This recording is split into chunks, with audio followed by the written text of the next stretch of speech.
Proverbs Chapter 30 begins with the words of Agur, a man who expresses humility and a sense of unworthiness in his pursuit of wisdom.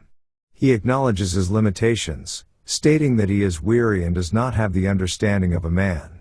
Agur's opening remarks highlight the importance of recognizing one's own ignorance and the need for divine revelation. This sets the tone for the chapter, emphasizing that true wisdom comes from a deep awareness of one's own frailty and reliance on God. The chapter continues with Agur's reflections on the mysteries of creation and the greatness of God. He poses rhetorical questions about the wonders of the world, such as the way of an eagle in the sky or the way of a ship on the sea. These questions illustrate the complexity and majesty of God's creation, encouraging readers to ponder the greatness of God's works. Agur's observations serve to remind us of the limits of human understanding and the need for reverence and awe in the presence of divine wisdom.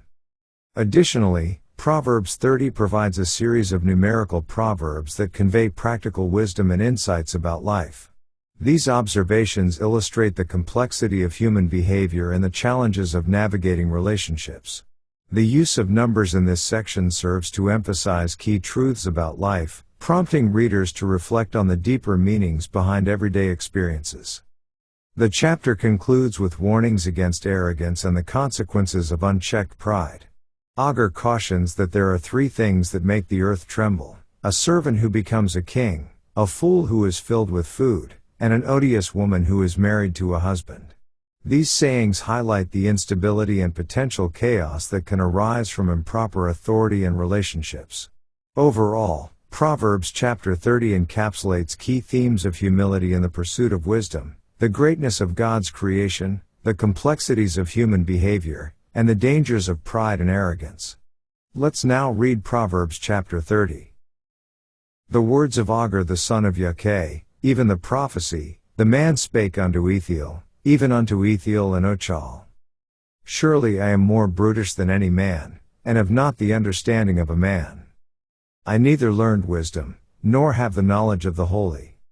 Who hath ascended up into heaven, or descended? Who hath gathered the wind in his fists?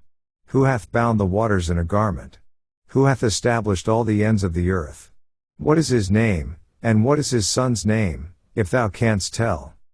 Every word of God is pure, he is a shield unto them that put their trust in him. Add thou not unto his words, lest he reprove thee, and thou be found a liar. Two things have I required of thee, deny me them not before I die.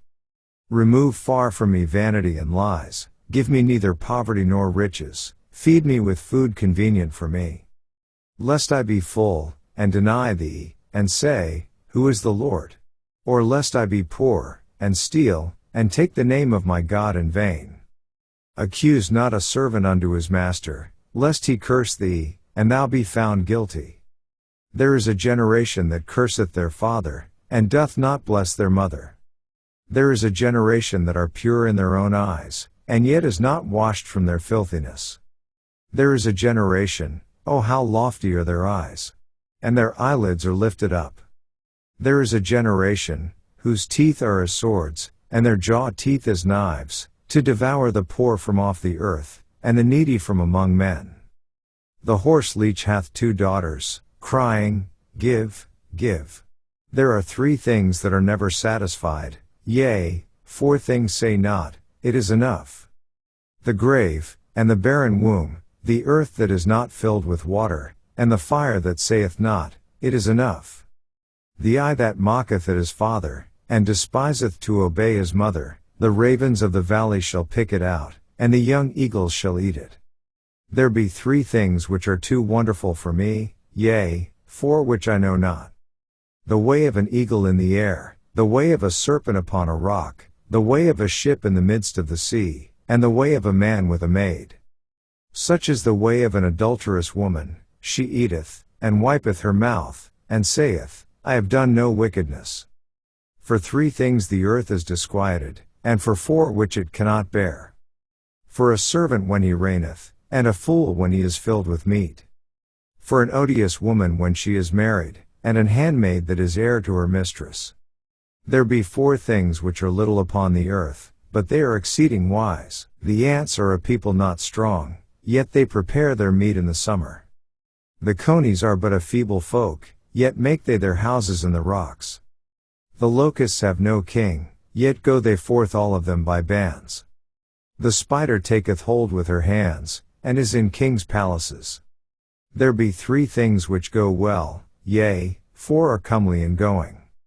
A lion which is strongest among beasts, and turneth not away for any. A greyhound, and he goat also, and a king, against whom there is no rising up. If thou hast done foolishly in lifting up thyself, or if thou hast thought evil, lay thine hand upon thy mouth. Surely the churning of milk bringeth forth butter, and the wringing of the nose bringeth forth blood, so the forcing of wrath bringeth forth strife. This ends our reading of Proverbs chapter 30.